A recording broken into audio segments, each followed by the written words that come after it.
one person might feel like, oh, I just spent 3 or 4 hours with you. What's the problem? And the other person might be feeling like, I feel like we're not having a lot of connection. This is about love, it's about heartbreak, and it's about hope. We're here to help you find and keep the relationship you desire. Let's dive in. Welcome back to Love, Heartbreak, and Hope. Today we're going to be talking about the 5 love languages. I'm sure that you have heard about these. Maybe you have not. We're going to dive deep into these. We're going to discuss these and make sure that they can add value to your relationship. All right, so quick overview. The 5 love languages, the 5 ways that you can express love in a way that your person can receive and feel and know they're loved are this. The first one is quality time. The next one is acts of service. The next one is physical touch. The next one is words of affirmation. The last one is gifts, giving gifts. Today, we're going to focus on quality time, what it means, and how you can do that better for your person in your relationship. When we're talking about quality time being misunderstood by 2 people, does this scenario look familiar? When are you going to give me some quality time? What are you talking about? I just spent 4 hours at your house yesterday. My house? You were watching a football game all day. Well, you could have sat and watched it with me. Nobody wants to watch stinking football. Spending time with another person doesn't count as quality time. That might be quantity time, racking up hours. But it's not when the 5 love languages talks about quality time for connection, that doesn't count as quality time because there's not the element of eye contact, connectivity, mutuality, meaning you're both wanting to do the same thing and with the intention of building a relationship. You can ask this question and it will help you get to where you want to be. What does quality time mean to you, and how could I best support you in giving you the quality time that you desire? Okay, so why don't you tell us what quality time is? To me, quality time is the undivided attention that you give a person mutually in a relationship because you value each other to that level in that relationship. So one thing that is interesting about this is it's not the activity that you're doing that makes it quality time or not. And we're going to break down a couple examples in a minute, but it's what you're bringing into the activity. So it's things like eye contact, presence. It's something that's mutually you want to do. In other words, it's not like he loves to go fishing, so she's just along for the ride.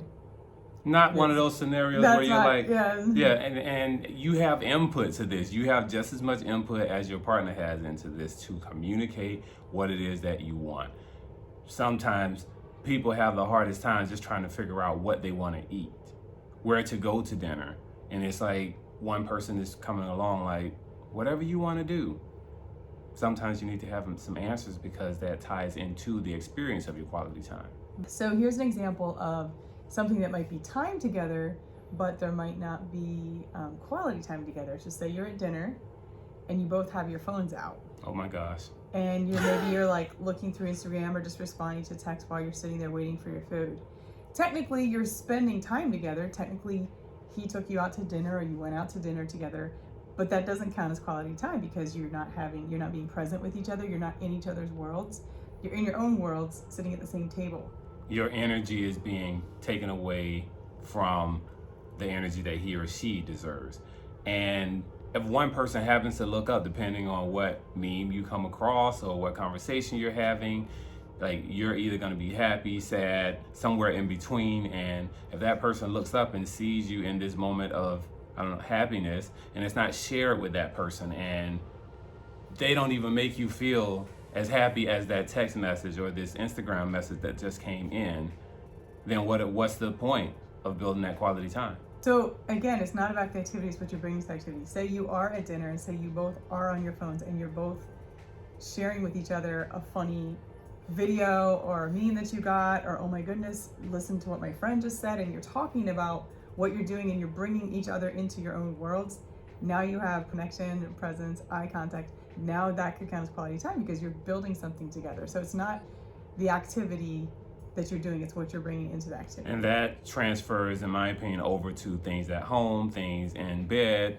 Like, I think there should be a whole nother video, right? But like times to be on and off of your devices. But if you happen to be on your device and you're in bed, then hopefully it's something that's mutual to where you can be in the space to have and build that quality time with each other based on the events that you're doing. Mm-hmm. And here's another example. Say that you took your partner to a work event or a party at a friend's house, and you're introducing them to your friends and you're having a fun time and you're hanging out and you come home, that doesn't count as quality time. That's time spent together, but again, there's probably not a lot of connection going on. It's not intentionally to build a relationship. There's not eye contact going on, that sort of thing. So one person might feel like, oh, I just spent 3 or 4 hours with you. What's the problem? And the other person might be feeling like, I feel like we're not having a lot of connection. And both would be correct. He's right. He did put a couple hours. I'm picking on a guy. Yeah. He did put a couple hours in, and she's right. There wasn't a lot of connection. So it's not, if you're feeling like there's this missing thing in the relationship where one person feels like, gosh, it's never enough time. Like, I don't know why they feel like I'm not spending time with them. It's probably you're lacking what you're bringing into the time, which is, again, your presence, your eye contact, the connectivity, and the mutuality of what you're doing. Presence matters much more than we think. Presence is king when it comes to quality time. Undivided attention, eye contact, holding hands, the depth of the conversation. That's really the quality, that's the core, I feel, of quality time.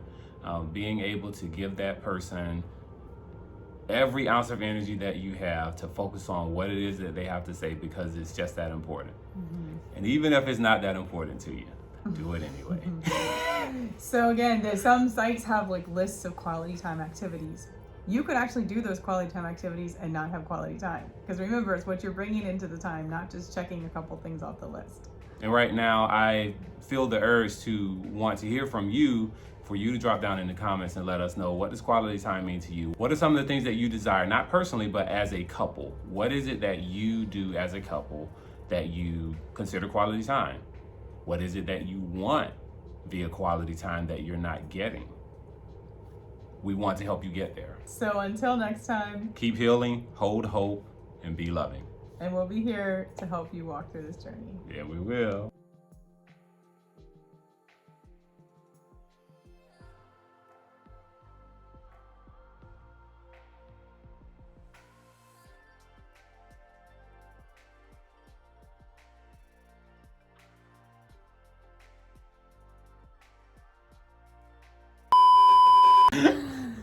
So until next time, keep healing, hold.